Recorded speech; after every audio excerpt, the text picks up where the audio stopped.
Okay, everybody. So it looks to me like we're only 6 minutes late getting started, but we're all here now. And we're all happy to be here. We had to fight our way here, didn't we, today? Dodging trampolines as we went down the highway and houseboats. Backyard. And range was like we had to turn around. Yeah, did you have to do that? That could make a lot of people late. Yeah, that made us late. We got here. I know you drive it up and you go, well, maybe I can just make it through. There's no making it through. I thought about it. It is really rough. So,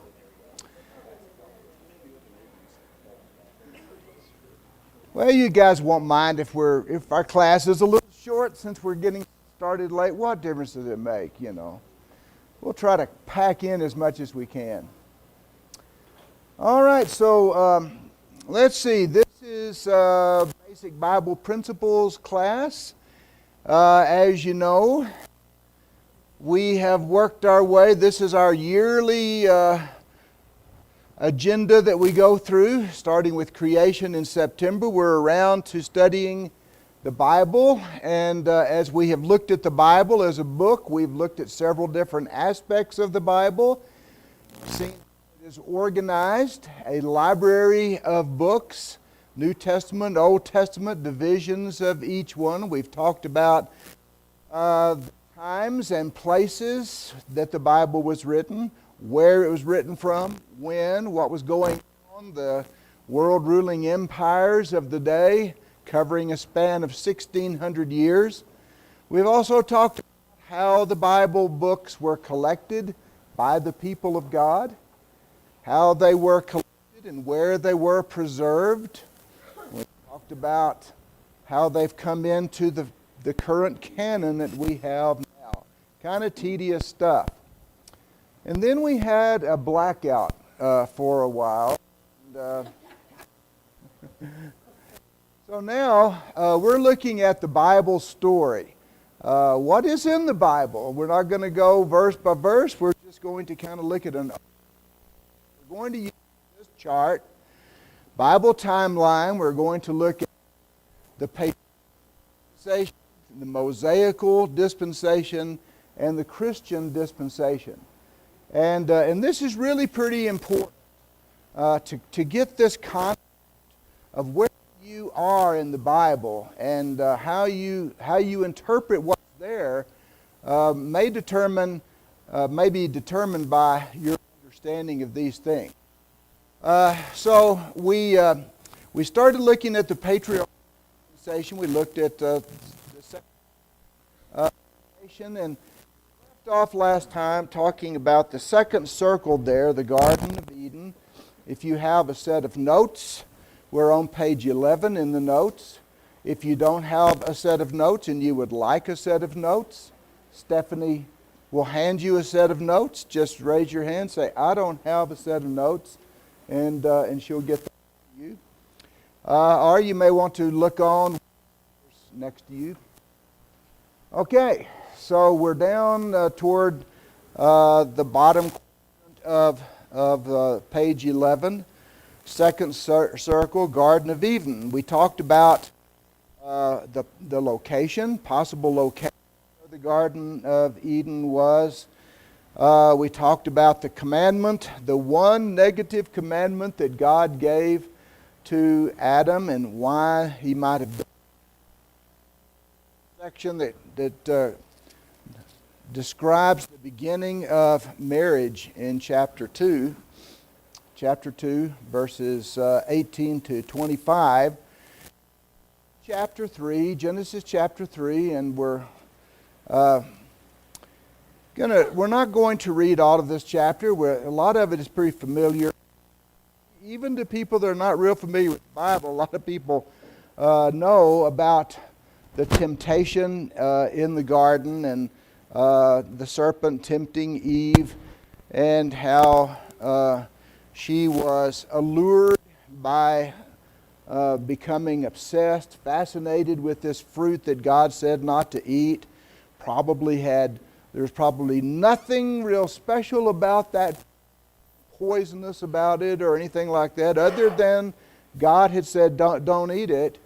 And of course, the way we are, we always want to do what we're not supposed to do.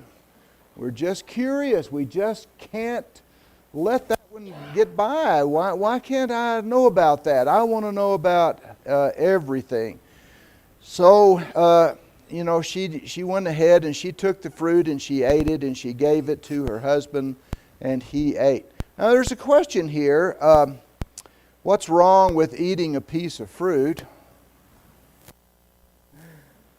Other than the fact that it's not a piece of meat. Now, that's the problem with it right there, but not everybody is a man. Men have to have it's better than vegetable because it's sweet, probably, most likely. So that's pretty good. So the problem with eating that was because God said, I think He wanted to teach us about our prone to want to do things. We're told not to do them. Children really get mad if you tell them not to do something because they want to experience for their disobedience. Let's look at verses 14 and following. It says, because punishment gathered all together, the serpent. It doesn't mention Satan here in this chapter. If you go to Revelation chapter 12, it kind of goes back. It talks about this section, and it that the serpent of old was the devil and Satan, and that's who it was. But there was apparently, whether there was already a creature that was a serpent, and that serpent had legs and could walk around initially and was punished to not have legs after that and have to slither around and crawl on its belly, or whether Satan just invented this creature. But the serpent himself is punished for having been used as a participant in this. And in verses 14 and 15, there's a little bit of a melding here of God addressing the serpent and then turning and addressing Satan. He said, because you have done this, cursed are you more than all cattle, and more than every beast of the field. On your belly shall you go, and dust shall you eat all the days of your life. So what is imposed upon the serpent is sort of a symbolic, in a way, what is going to be eventually happening to Satan. Will be brought low. Too loud? Oh, yeah, a technician. Okay, all right.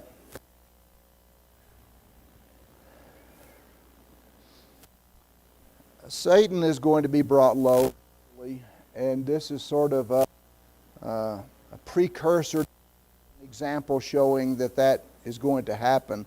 Verse 15 is really important.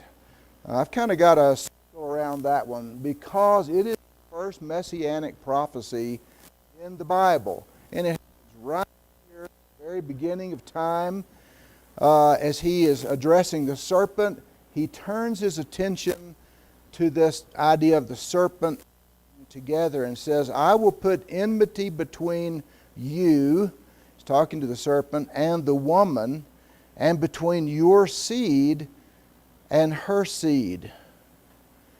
He shall bruise you on the head, and you shall bruise him on the heel. And I'm sure everybody involved is going, what? Well, what does that mean? And of course, nobody would know what that meant for a really long time. But people did come to see this as a messianic. Kind of keep your place here in Genesis 3. Go back to Galatians chapter 4. Paul says an odd thing in Galatians 4, verse 4. In verse 3, he's talking about the bondage that we were in. He said, while we were children, we were held in bondage under the elemental things of the world. The things of the world being sin, temptations. We were held in bondage in those things. But then in verse 4 he says, but when the fullness of the time came, God sent forth His Son, born of a woman, born under the law. Well, he's talking about Jesus, that God sent forth His Son to save us from this bondage that we were in under the elemental things of the world. So a very spiritual warfare here, a spiritual victory of Christ over Satan. But he says that it didn't happen, that Christ didn't come until the fullness of time. Everything had to be right for Him to do that. And He sent His Son, born of a woman. Kind of odd, kind of a strange thing to say, born of a woman. For one thing, who isn't? You know, I mean, everybody is.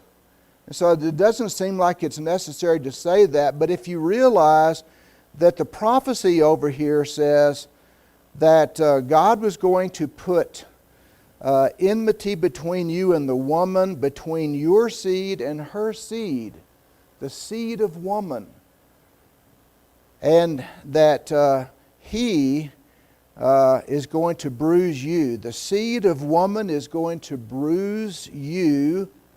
He's talking to the serpent, but in reality talking to Satan. He's going to bruise you on the head, and you will bruise him on the heel.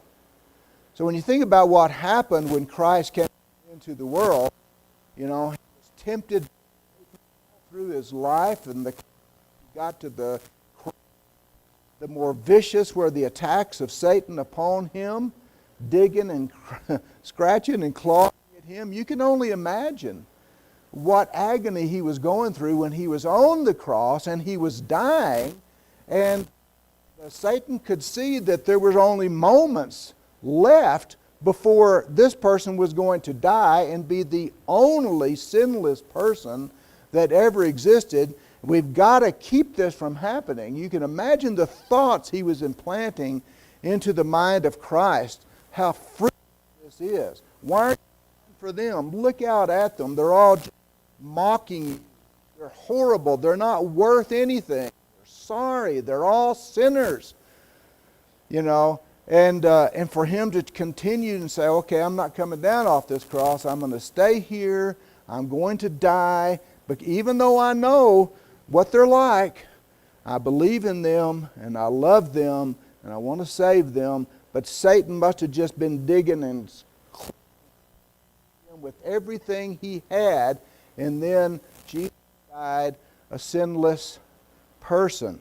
And whenever He did, it was a death blow to Satan in his head. He gave him a mortal wound, an eternal wound to his head. He died a sinless person. Satan hurt him slightly. He hit him on the heel, giving him a wound on his foot, but he would recover. He was resurrected 3 days later. He recovered from it, but Satan recovered from this. And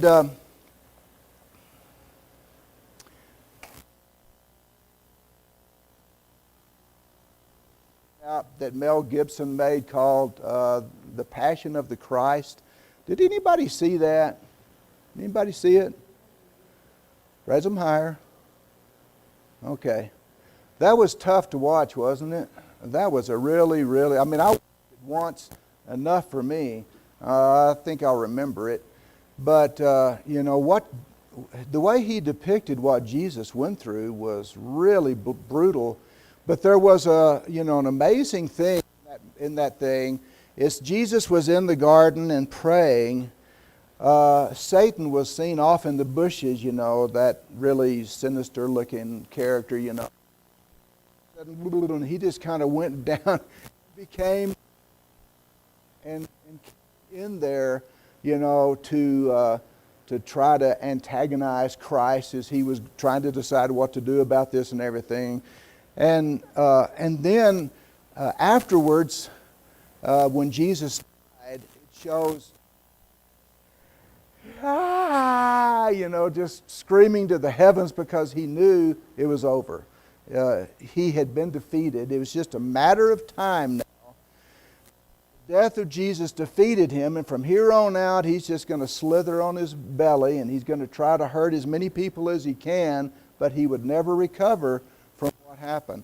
And what this is about, though it is stated very sure, I think Paul got it. He knew, and whenever he said he was born of a woman, and not only that, Jesus was not only born of one, prophets, he said, but he was born under the law. He was born during the time dispensation. So, worth considering, just to know about that. As you go on through your Bible, remember, first messianic prophecy is found.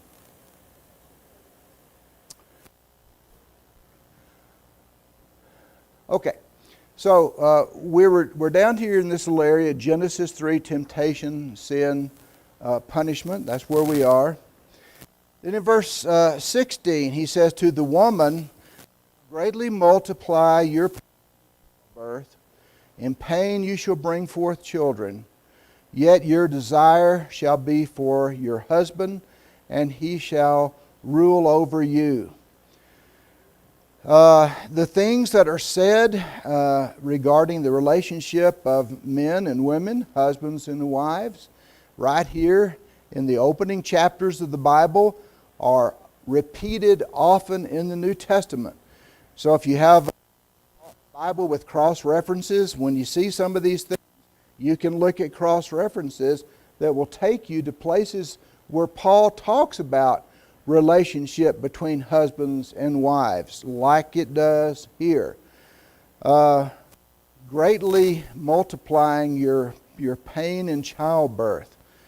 It's I got to be careful that I don't want to get into too much talking about some of the stuff that's in here, because we will never move on. We will just be here forever. These things, but I've often just been amazed. On the day when a woman has child, that you never consider having another child again anytime later on in the future. And most of the times they swear off right at that moment in that day. And yet later on, then they kind of reconsider. There's something about it. There's something about human nature. There's something about our brains, the way they're wired, something about the hormones in our bodies and all kinds of physical things that God made it to where we have desire for one another. Even though there's this tremendous pain in childbirth, and the idea of He will rule over you, Paul does not back off on that when it comes to marriage in the New Testament times. When it comes to the organization of the church, he doesn't back off on that. And you think, well, good grief, how long has it been? When was this anyway? How many thousands and thousands of years has it been? And yet, in 2 Peter 3, verse 8, somewhere in there, he says that a day with the Lord is as 1,000 years, and 1,000 years is as a day. How long has it been? If it's been 7,000 years since this time, 10,000 years, how long is that to God? 10 days? He remembers these things. I'm telling you something, whenever He makes a proclamation, and this was a big proclamation after the first sin that has happened, and He's addressing the participants in all of this, what He says and what He declares, He means it, and He doesn't change on it. As for me, I don't care about any of that stuff. I wouldn't care what we do, how we're organized, or how we do it. I would gladly responsibilities in the home, in the church. I would gladly do that because I don't care about it. The problem is, God does care. And He said this. We just learned what happened. These consequences we face here are because of disobedience. And so for us to then turn around and be disobedient to what He says here would be a pretty bad mistake. So then He talks to Adam.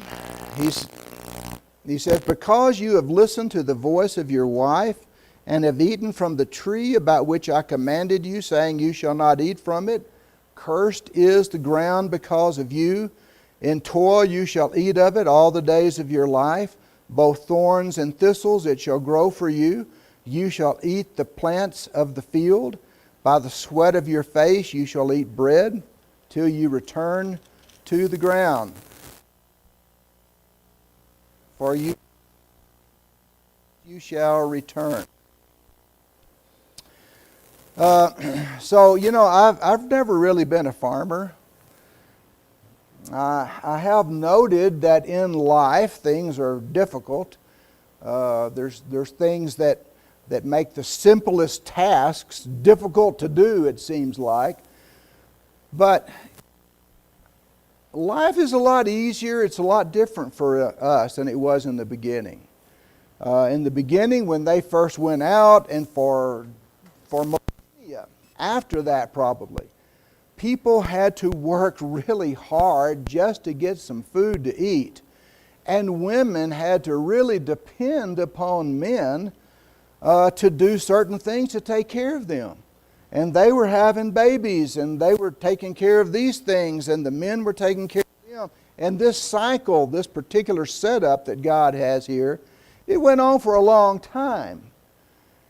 We live in a time now where, we got stuff like this, and we mess with things like this. We don't even have to go out of our house. We don't have to get out of our recliner to have supper. We just blimp, blimp, blimp, and somebody brings it. If you had got the door unlocked, just say, come in, and they can just bring it right down to you and give it to you right there in the recliner if you want to. That's how easy it is. And the jobs that we have are jobs in office buildings, and we've got CEOs, and we got managers and of departments and things like that, and they sit at desks, and do things like this. You don't have to be a big brawny person to go out and work by the sweat of your brow and the dust of the ground to accomplish things. Jobs are jobs that just about anybody can do. And so because of those things, we say, well, surely God doesn't still want us to honor this system that is here. Why should we? It's not important. It's not necessary anymore. And yet, I think we need to try. I think we need to try because it makes for the best kind of marriages and the best kind of arrangements. So, you'll have to debate about that. You'll have to wrangle about that all your life. And there's nothing I can say here that's going to make any too much difference anyway, other than you'll just have to think about this and then read what the New Testament commentary is on all of this stuff and see what you think. You'll vacillate around throughout your life most likely about this. But look at verse 22. The Lord God, look at verse 21 first. How about 20? The man called his wife's name Eve because she was the mother of all living things. So Eve means life or living. So he called her that. And the Lord God made garments of skin for Adam and his wife and clothed them. I think that's important. I don't know, why it throws that in there, but think about this. They had just sinned. They had just disobeyed God. He is just about to cast them out of the garden forever, away from the tree of life. He's already declared what their punishment's going to be. He's about to banish them. And yet, does God still love them? Does God still take care of them? Yeah. He says, you guys, I'm not sending you out of here naked. So I'm going to give you some clothes. I mean, that fig leaf, that only goes so far. That's not going to cut it in the real world. So let me give you some clothes to put on. And so he clothed them with his clothing. They knew they were sinners. They knew they were exposed. They were helpless. They were hopeless. And so, they tried to cover themselves.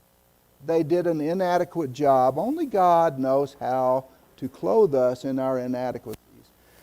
So he gave them some clothes, and then he said, okay, you're going to have to leave, and I'm going to separate you from the tree of life.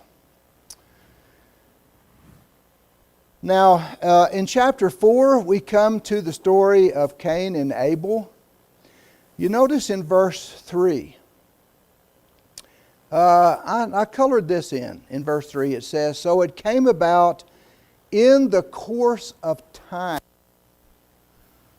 It says that. How much time? There is a lot of time that's taking place in this story. It's not like they go out and so they have two little boys, and the two little boys get into a skirmish and one of them kills the other one or something like this. It's not even like they grew up to be teenagers and did this. Who knows how much time happens here? Because whenever Cain goes away from the presence of the Lord, he goes, it says, verse 16, Cain went out from the presence of the Lord and settled in the land of Nod, east of Eden. And Cain had relations with his wife, and she conceived and gave birth to Enoch. And so people say, well, who's his wife? Where did he find a wife? Well, there was only two people to start with, and so they started having children, and those children had children, and pretty soon there were people in other places, grown-up people in other places. How long would that take? Would it take decades? Would it take a century? Maybe a century? Had 100 years passed? These people lived to be 900 and something years old. How long had it been? How many other people were out there? However many, Cain went and he found a wife somewhere. And he married her. And then it follows the lineage of Cain, beginning in verse 16, going on down. So remember that it says that this all happened in the course of time. That one of them offered an acceptable sacrifice and the other didn't. Maybe they both had been offering acceptable sacrifices for a long time. And then Cain decided, well, I don't want to sacrifice animals anymore. I think who knows? It's such a brief little description that you really can't put too much into it. But one thing is certain, there had been some time that had passed for all of this. Look in chapter 4, verse 20. We're looking at Cain and his children, his descendants. And we're looking at, in verse 18, Lamech comes on the scene. Lamech has a son in verse 20 named Jabal. He was the father of those who dwell in tents and have livestock. Some people began to sort of specialize in being ranchers. And his brother's name was Jubal, and he was the father of those who played the lyre and the pipe. So some people began to be musicians. As for Zillah, she also gave birth to Tubal-Cain, the forger of all implements of bronze and iron. I think we're talking prehistoric people here. And people are beginning to learn these different kinds of crafts. But were they very good people? The descendants of Cain were handy people. They were smart people. They learned how to do things. They figured out how to ranch. They learned to play instruments, make materials out of metal and stuff like that. But look at the quality of the people. Verse 23, Lamech said to his wives, Adah and Zillah, listen to my voice, you wives of Lamech. Give heed to my speech. For I have killed a man for wounding me, and a boy for striking me. If Cain is avenged sevenfold, then Lamech 77-fold. So they're rough, they're crude people. They might have been pretty smart, they might have been pretty handy, but they weren't very godly. But then verse 25 says, Adam had relations with his wife again, and you think, oh, well, this is number 4, right? I don't think so. I have a feeling that she'd probably had a lot of children, and her children had had a lot of children, but we're not talking about just the next one. We're talking about a specific one here. Now, Abel had been killed, and now Eve has another son, and they name him Seth. For she said, God has appointed me another offspring in place of Abel, for Cain killed him. And to Seth, to him also a son was born, and he called his name Enosh. Then men began to call upon the name of the Lord. Now, what we're looking at here is brief little tidbits of things that happened that had some consequences. But the main story that's going through here is the lineage of different people.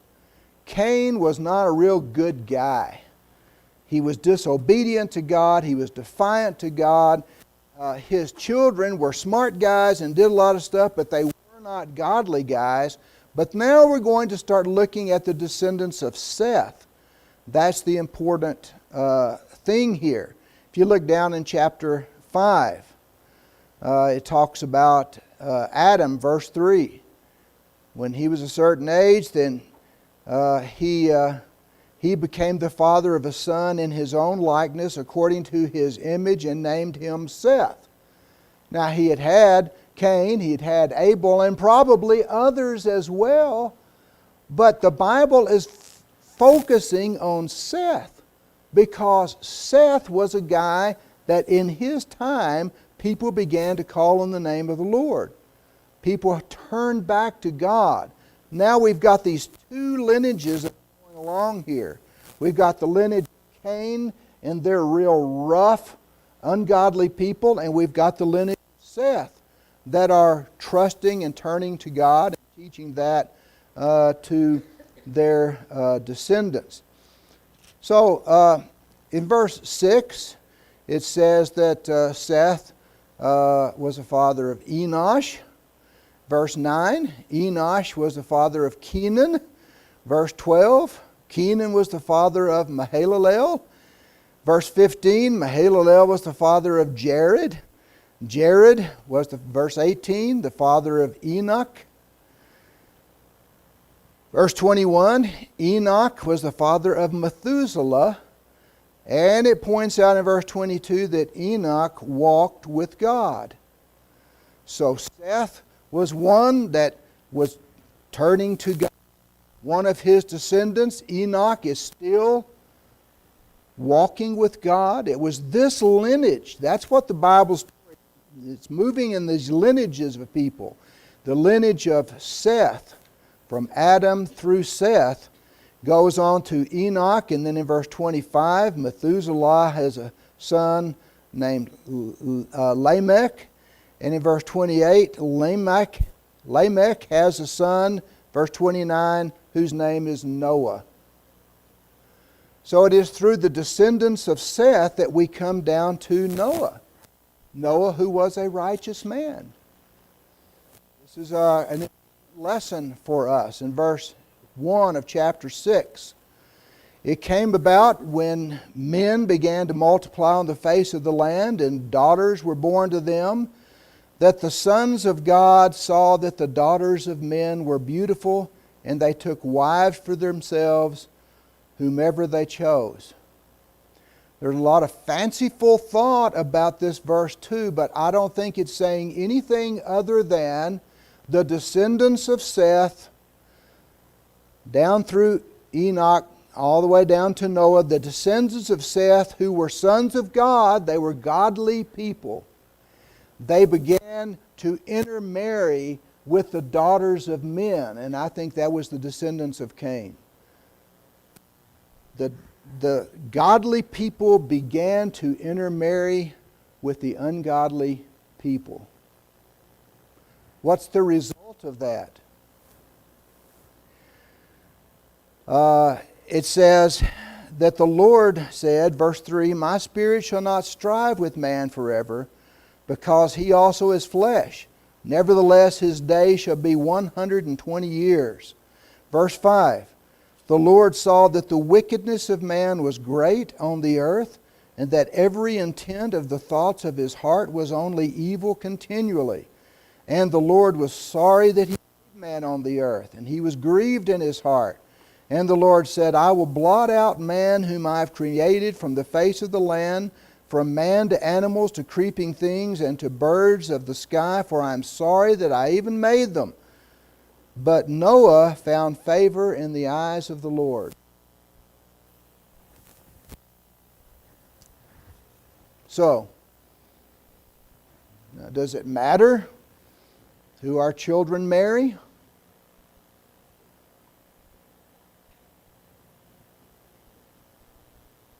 So whenever you have the sons of God and they're raising their children to believe in God, to walk with God, to be in tune with God and fellowship with God, and then they go and marry someone who might be pretty handy. Maybe they're a really good welder or something like that. Maybe they're an artist. Maybe they're a great musician. They're really great at something, but they don't walk with God. What's the result? Well, the whole world was ruined. You think to yourself, well, I'm a good guy, and I'm going to win over this ungodly person. Maybe you will. Maybe you will. It's happened before. And you say, well, what are you saying to yourself, that you should only marry a Christian? No, not necessarily. My girls asked me about this when they were getting to that age, and I said, all I'm telling you, it doesn't matter to me what race that you fall in love with, what race of person, doesn't matter to me. Doesn't even matter to me if that person is a member of the church. The thing that's important to me is whether, of course I had girls, whether the man that you want to marry is righteous. A righteous person. Well, how can they be righteous if they're not a Christian? A righteous person is a person who knows what's right. When they find out what's right, then they do the right thing. Maybe at this point they don't know what's right. Maybe they haven't learned things that they need to learn. But you can tell. You can tell if a person chooses to do the right thing when they know what the right thing is. And other people, they may know what the right thing is, but they choose to do the wrong thing. They most often will do that.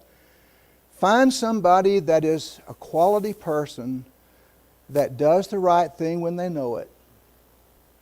And then whenever they learn the right thing, they will come around to it.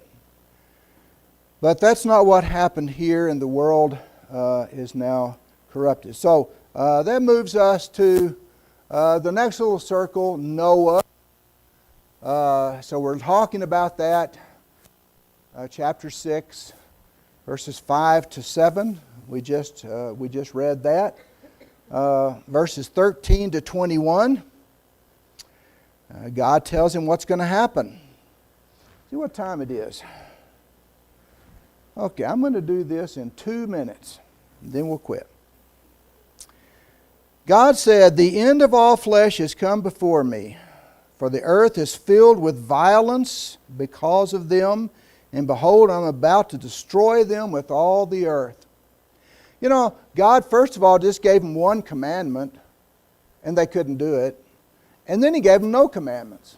He said, okay, you guys just fend for yourselves. And the world becomes so terrible that people can't even imagine a thought that isn't evil all the time.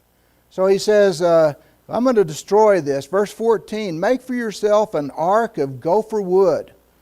You shall make the ark with rooms, and shall cover it inside and out with pitch. And this is how you shall make it. The length of the ark, 300 cubits, its breadth, 50 cubits, its height, 30 cubits. You shall make a window for the ark, and finish it to a cubit from the top. Set the door of the ark on its side. You shall make it with lower, second, and third decks. Behold, I am bringing the flood of water upon the earth to destroy it." Verse 18, "I will establish my covenant with you." Verse 19, "Of every living thing of all flesh you shall bring 2 of every kind into the ark." So He told him all of what to do. And in verse 22, it says that Noah did according to all that God had commanded him. So here was Eve, who had been told that there was just one thing to not do, and she disobeyed it. And now here's Noah, and he's given a vast bunch of specifications of how to build this thing, and he did it just the way that God said. There's a distinction there. There is obedience and there is disobedience. And what we're going to see throughout the rest of the Bible story is a conflict between people who obey and people who disobey God. That little scenario is going to play out time and time and time again throughout the Bible. What are the consequences of disobedience? What are the rewards for obedience? If the Bible has, it doesn't have just one thing to teach. But this is one big one. You better learn to be obedient. You and your family, obey God. All right, they are scratching at the door wanting coffee. So, open the door and let them in.